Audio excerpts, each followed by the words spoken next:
오늘은 출애굽기 21장입니다. 계속 이제 이 법에 대한 법을 어떻게 종에 대한 법들을, 그 다음에 배상에 대한 임자의 책임에 대한 법들을 쭉 말하고 있는데, 우리는 이 하나하나 법을 하면 그냥 그 규정대로 그걸 보고 적용해서 그렇게 하면 됩니다. 어떻게 다 외우기도 그렇고 힘들죠. 그런데 하나 먼저 자세하게 알지 않아도 우리가 하나 알아야 될 것이 있습니다. 이 법을 만들 때 법 정신이라는 것 있죠. 무슨 생각을 가지고, 그 다음에 사람에 대한, 그 다음에 사람의 재산에 대한, 이웃에 대한, 하나님께서 사람을 보는 관점, 하나님께서 이스라엘 백성들을 바라보는 관점. 그러니까 어떤 법이 만들어지기 위해서는요, 그냥 딱 그 법 아무 생각 없이 이거는 이렇게 해 저렇게 해라고 말하면 되는 것이 아니라 왜 그렇게 해야 되는지에 대한 중요한 이유가 있습니다. 그게 법을 만든 이유와 법 정신이라고 말을 하죠. 우리가 구체적인 부분들은 그렇게 하나씩 하나씩 따라서 그렇게 더 늘 확인하면서 봐야 되겠지만, 하나님께서 우리에게 율법을 주실 때, 또 특별히 하나님과 사람의 관계의 법뿐만 아니라 사람과 사람의 관계, 또 그것이 우리 동족과의 관계뿐만 아니라, 아니면 우리가 종으로 삼는 사람과, 아니면 타 민족과의 관계 속에서도 하나님은 어떠한 입장을 가지고 그렇게 하라고 하셨을까? 우리는 그 부분들을 조금 관심 있게 볼 필요가 있습니다. 중요한 것은 지금이야 사람의 인권이 있어서 조금만 피부 색깔이 다른 것만 해도, 아니면 성별이나 아니면 특별한 어떤 성 정체성이 다르다 할지라도 그것조차도 함부로 말할 수 없는 굉장히 나름대로의 그 한 생명과 그의 인격과 인권을 존중하는 특별한 사회에 살고 있지만, 고대 사회는 그렇지가 못했죠. 그렇기 때문에 그 시대에서 여인의 위치나 또 그 시대 속에서 종의 위치는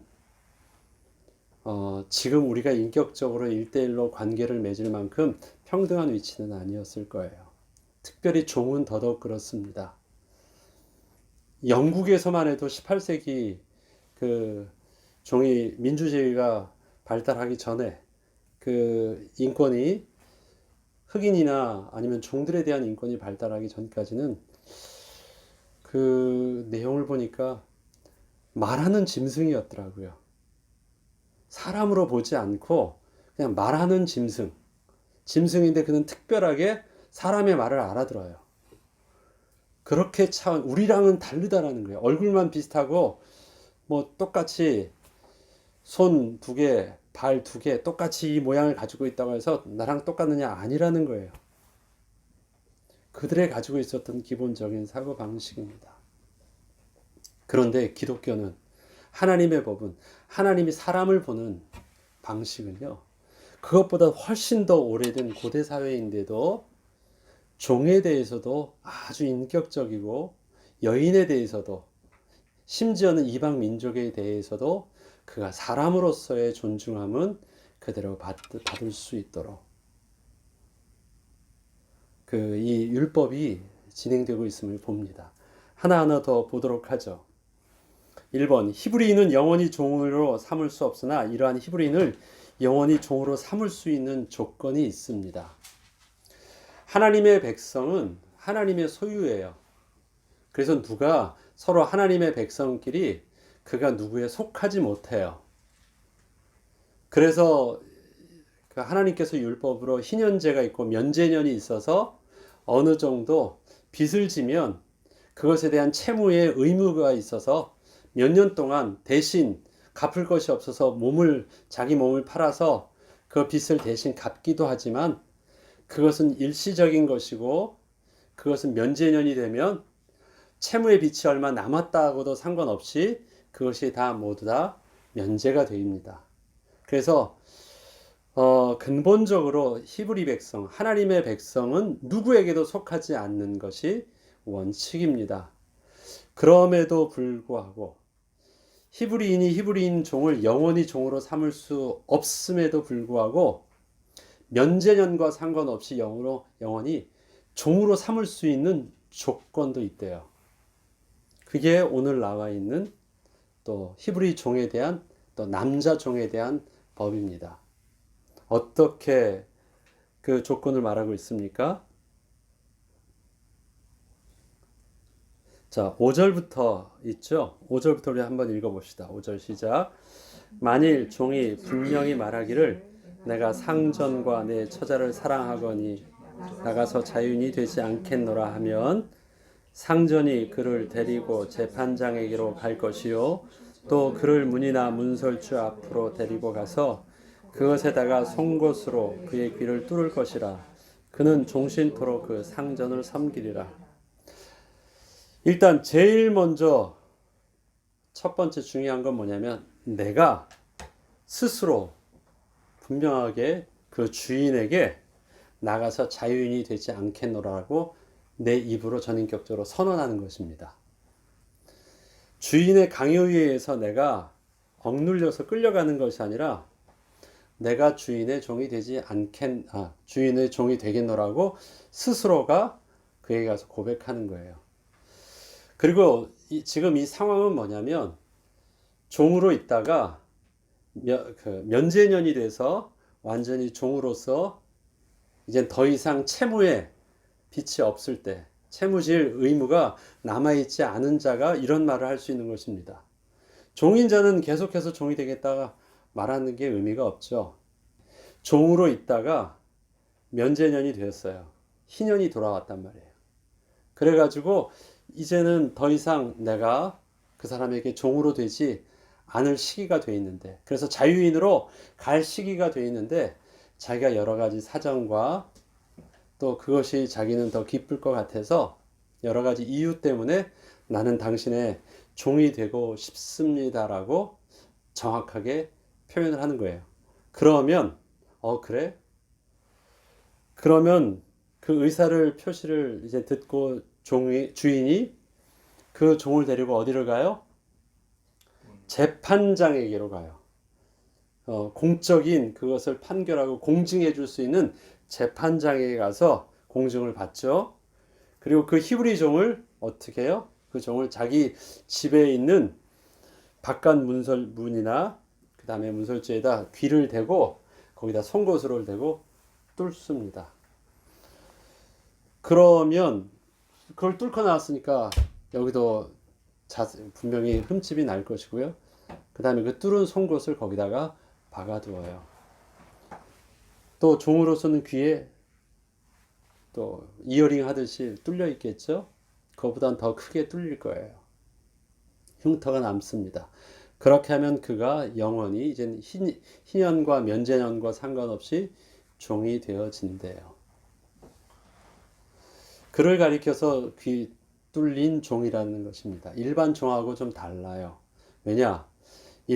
원래 이제 히브리 종 같은 경우는 종이 된다는 것 자체가 채무의 의무가 있기 때문에, 내가 빚진 것이 있기 때문에 어쩔 수 없이 종으로서 해주는 의무가 생긴 거 아니에요?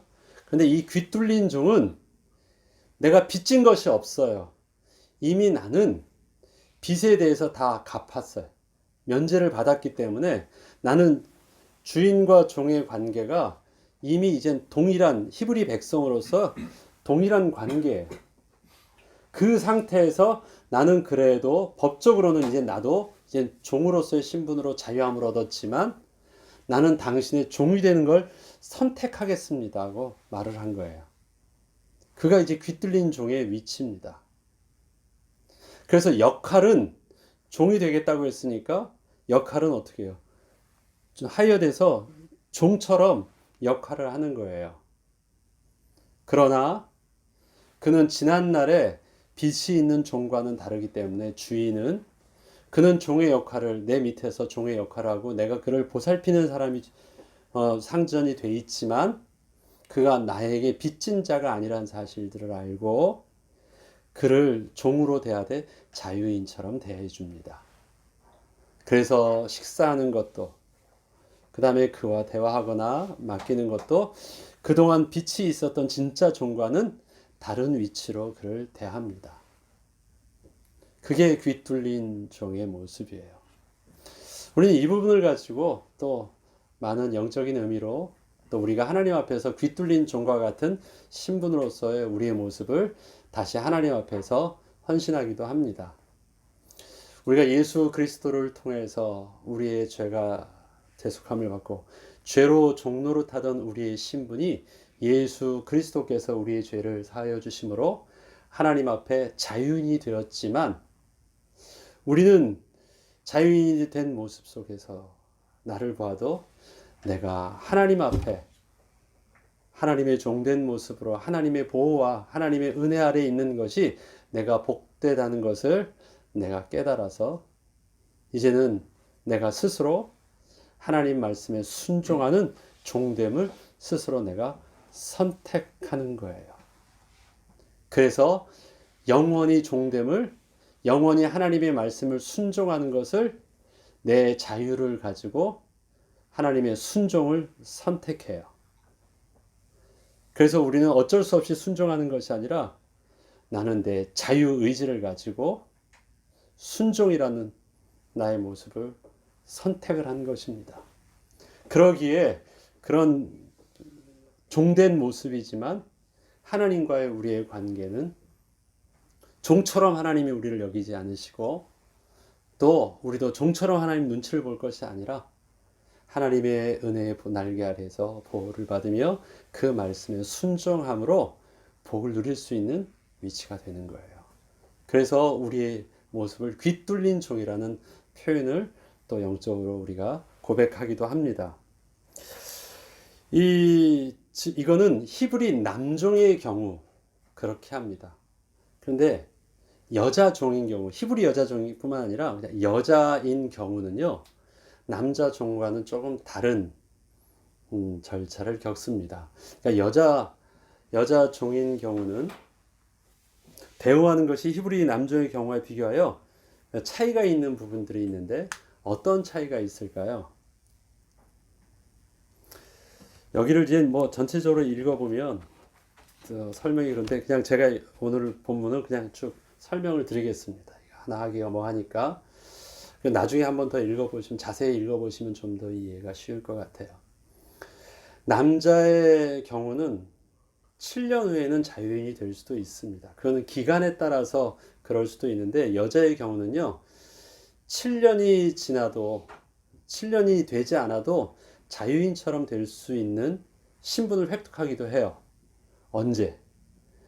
만약에 종의 신분으로 팔려서 왔다 할지라도 상전이나 아니면 상전의 아들이 그 여인을 사랑하게 되고 결혼을 원한다라고 할 경우는요, 결혼하게 되면 그는 더 이상 종이 되지 않고 그의 이제 딸과 같이 며느리가 되는 거기 때문에 그를 더 이상 종으로 대여하지 말고 딸과 같이 대우하라고 말합니다. 신분이 바뀌어져요. 희년과 면제년이 아니더라도 또 그 기간이 지나지 않더라도 결혼하는 순간 신분이 바뀌어지는 것입니다.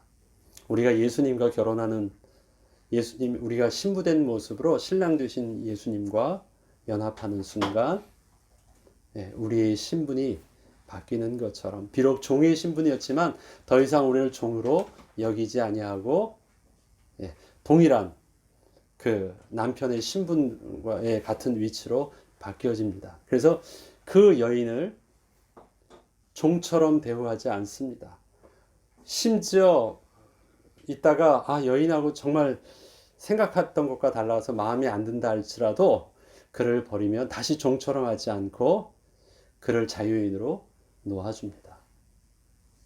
이런 하나하나는 보면요, 앞서 말씀드렸던 것처럼 종이니까, 종은 내 물건이니까 내 물건 다루듯이 아니면 내 가축 다루듯이 좋으면 내가 쓰고 아니면 버리고, 그게 아니라 그의 신분이 종처럼 보여도 그 또한 하나님께서 만드신 사람이고 그의 인격의 존중함을 받아야 되는 부분들은 명확하게 가지고 있습니다. 그건 그들을 위한 것도 있지만 그들을 대우하는 우리가 하나님의 백성이기 때문에 그러합니다.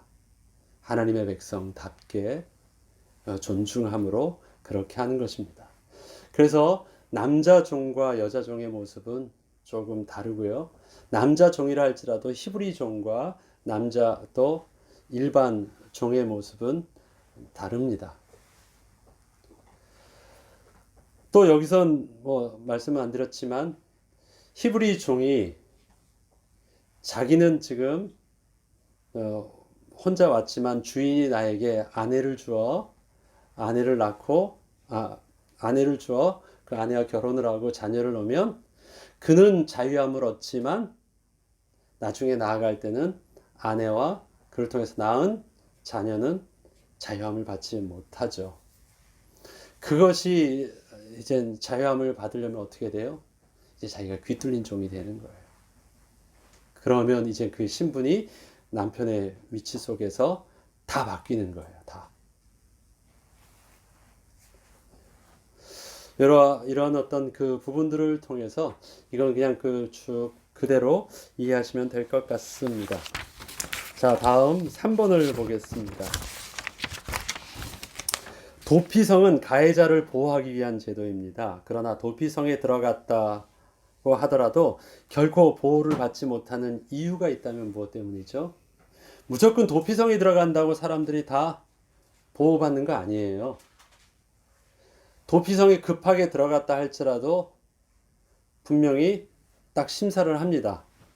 그 들어가서 보호받을 만한 합당한 이유가 있느냐 없느냐. 그런데 보호받지 못하는 경우가 오늘 본문에 어디에 나와 있는가요? 14절 한번 읽어보죠. 사람이 그의 이웃을 고의로 죽였으면 너는 그를 내 제단에서라도 잡아내려 죽일지니라. 아멘. 도피성에서 그의 생명이 보호받을 수 있는 조건은 내가 실수한 거예요. 내가 고의로 의도가 없는데 사고가 생긴 것이에요. 사고가 생겼어도 먼저 그 감정들이 제2의 제3의 또 다른 살인과 또 다른 피해가 나올 수 있기 때문에 그것을 서로를 가해자 피해자를 모두 보호하기 위해서 도피성을 만드는 것이지 진짜 의도를 가지고 죽인 자를 살려주려고 특권을 준 내용이 아닙니다. 그래서 급하게 들어갔다 할지라도 모든 판결할 수 있는 장로들과 사람들이 함께 모여서 그의 경우가 도피성에서 보호받을 만하다라고 하면 그대로 그 법적인 도움을 받는 것이고요. 고의로 죽였다 그러면 천하에 어딜 가서 재단불을 잡고 있다 할지라도 반드시 끌어내려서 그대로 그 살인에 준한 그 형벌을 받게 합니다. 우리 죄에 대해서는 제일 중요한 거 있죠. 지금도 현대에서도 그 법 중에서 의도가 있느냐. 그래서 그 의도에 따라서 동일한 살인도 1급 살인, 2급 살인, 3급 살인, 지금도 문제가 되는 2급 살인이냐 3급 살인이냐 막 시비를 겪고 있는 것이 바로 그 사람의 죽음, 생명의 죽음 자체도 심각하지만 그 죽음을 가해한 자가 정말 계산이 돼 있고 의도가 있고 악함이 있느냐 아니면 사고였느냐라는 것은 전혀 다른 결과를 가지고 옵니다. 또 보죠. 그를 반드시 죽일지니라는 표현이요. 계속해서 이 죄에 대한 부분들 속에서 나오는 표현들이 반복됩니다. 그를 반드시 죽일지니라. 이렇게 사형에 해당하는 죄는 그 죄가 아주 무겁도록 또 용서받지 못할 정도로 큰 것임을 의미하잖아요. 어떤 죄길래 이러한 죄를 지은 자는 반드시 죽일지니라고 표현할 정도예요. 죽음 앞에서 양보할 수 없는 그 악함이 있는 죄입니다. 하나님께서는 어떠한 죄를 그렇게까지 심각하게 보셨을까요? 여기서 반드시 죽여야만 하는 죄는 어떤 죄를 그렇게 말하고 있습니까? 고의로 사람을 죽인 자. 네, 아주 의도를 가지고 한 자는 반드시 죽일지니라. 또 사람을 그렇죠. 자기 부모를 저주하는 자. 그것도 반드시 죽일지나 또요. 사람을 납치하여 팔거나 자기 종으로 삼은 자. 그러니까 죽이지는 않았었지만 어떤 거예요? 그의 인격을 완전히 죽인 거예요. 그래서 그것도 살인과 동일한 악함으로 봅니다. 하나님의 권위 아래서 사람과 사람은 위아래가 없어요. 우리에겐 역할이 있는 거지 사람 자체가 다름이 아니잖아요.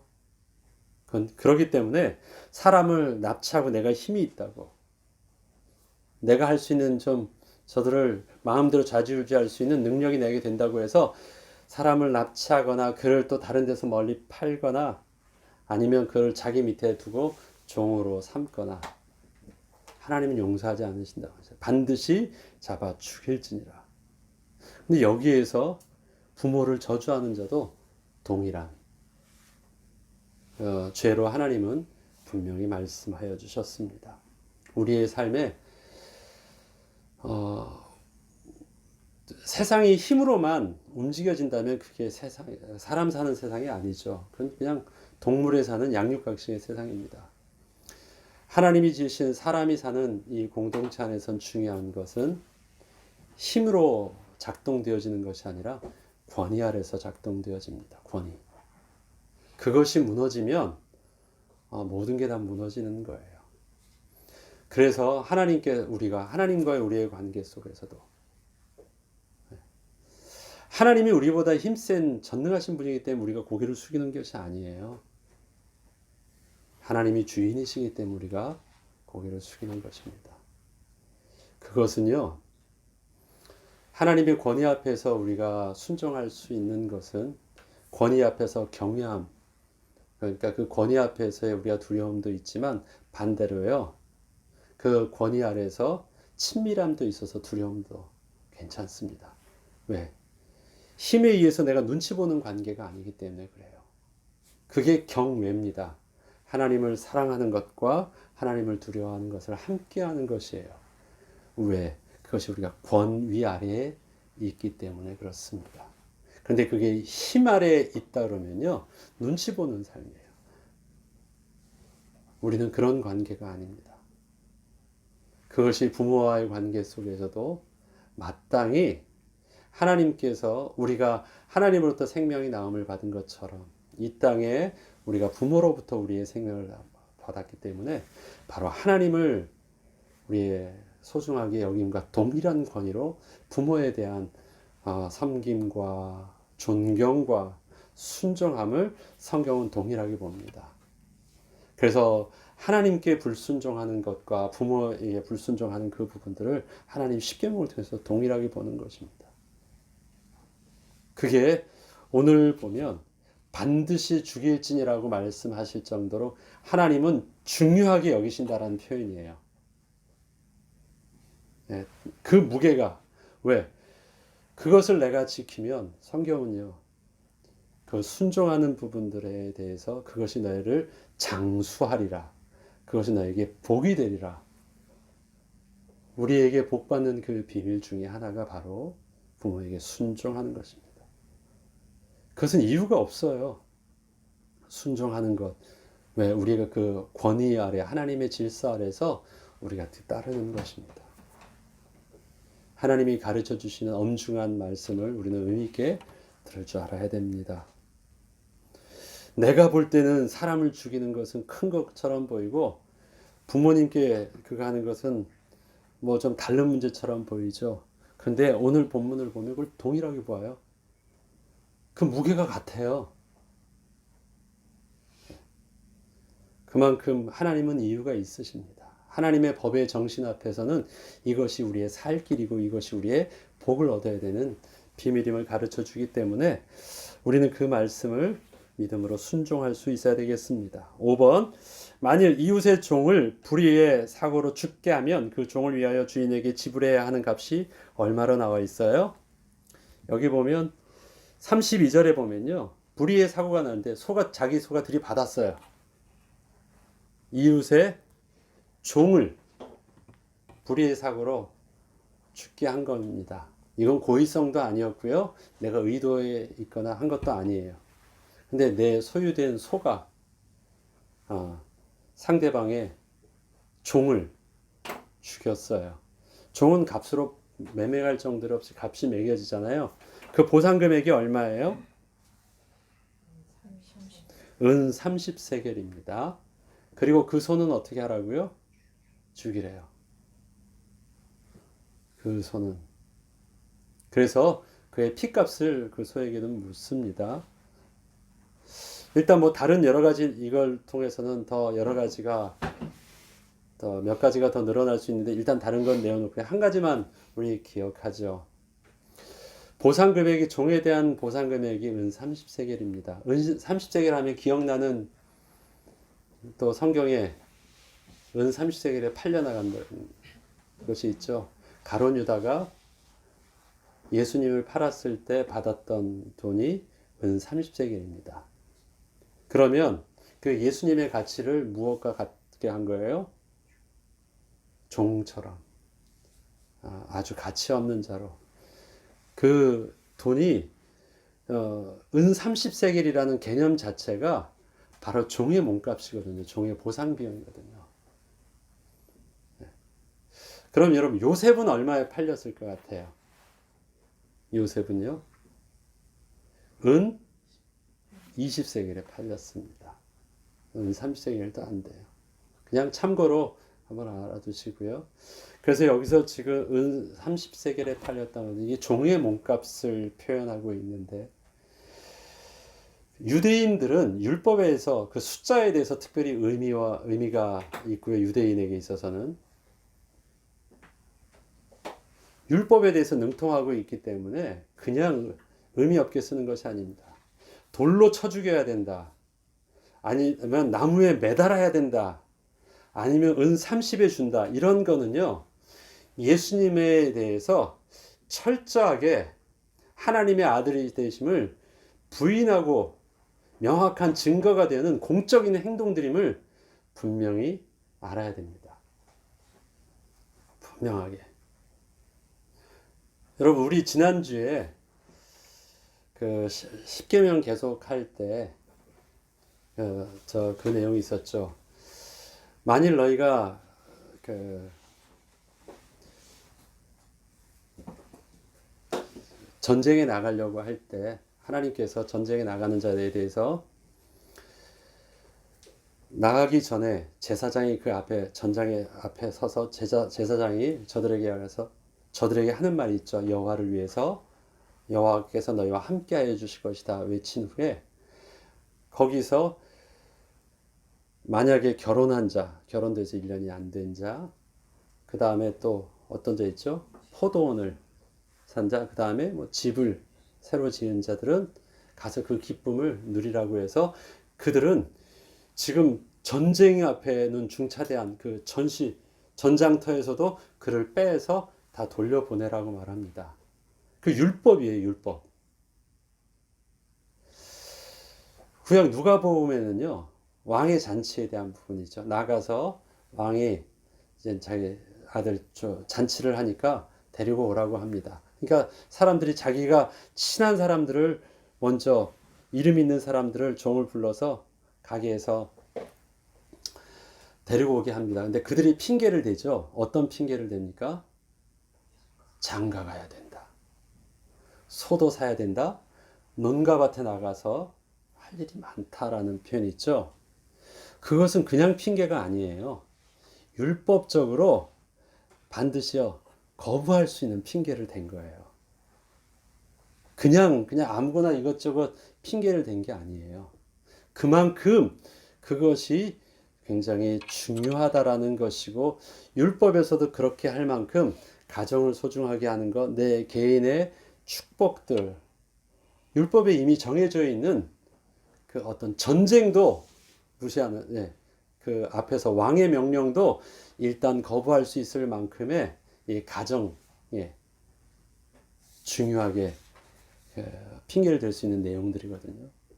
그들은 이 표현 하나하나 자체가 유대인들에게 있어서는 숫자와 이유들이 다 명확하게 그들은 아주 근거 있고 능통하게 잘 사용하고 있습니다. 오늘 마지막으로 은 30세겔,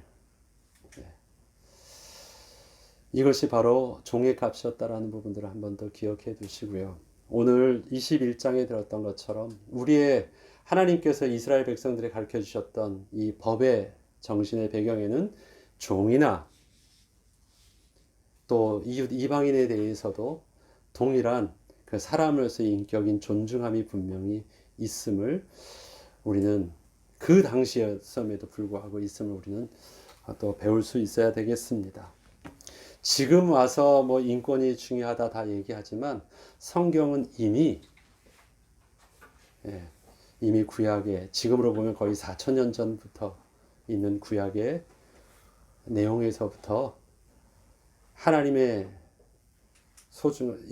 인격에 대해서는 인권에 대해서는 하나님이 소중하게 동일하게 다루고 있음을 우리는 배워야 되겠습니다. 이번 한 주간도 특별히 더 몸 조심하시고 더 지금 많이 좀 분주해지고 사람들이 많이 루즈해지고 있는 이때 좀 더 경계해서 나를 위한 것이기도 하고 또 우리를 위한 것이고 또 있는 것 같아요. 그래서 우리의 섬기는 마음으로 스스로가 우리가 잘 더 어려운 이 시기에 하나님 앞에서 은혜를 구하며 잘 또 이겨나갈 수 있어야 되겠습니다. 기도하겠습니다. 하나님 아버지, 우리의 삶을 소중하게 여기신 것처럼 우리의 주위에 있는 가난한 자와 또 우리 주위에 있는 종과 같이 어려운 자나 이웃에게나 모든 사람의 그 인격도 그의 권리도 소중함을 하나님이 이미 하나님의 법이 만들어질 때부터 우리에게 가르쳐 주셨습니다. 하나님 아버지, 내 영혼이 소중한 것처럼 내 이웃을 내 몸과 같이 사랑할 수 있는 하나님 사랑하는 마음과 겸손함을 우리에게 허락하여 주시고 이 예수 그리스도의 생명의 복음을 증거함에 있어서 구분을 두지 아니하고 모든 이에게 담대히 증거할 수 있는 전도의 비밀이 우리 심령 속에 온전히 있게 하여 주옵소서. 감사드리며 우리 주 예수 그리스도 이름으로 기도합니다.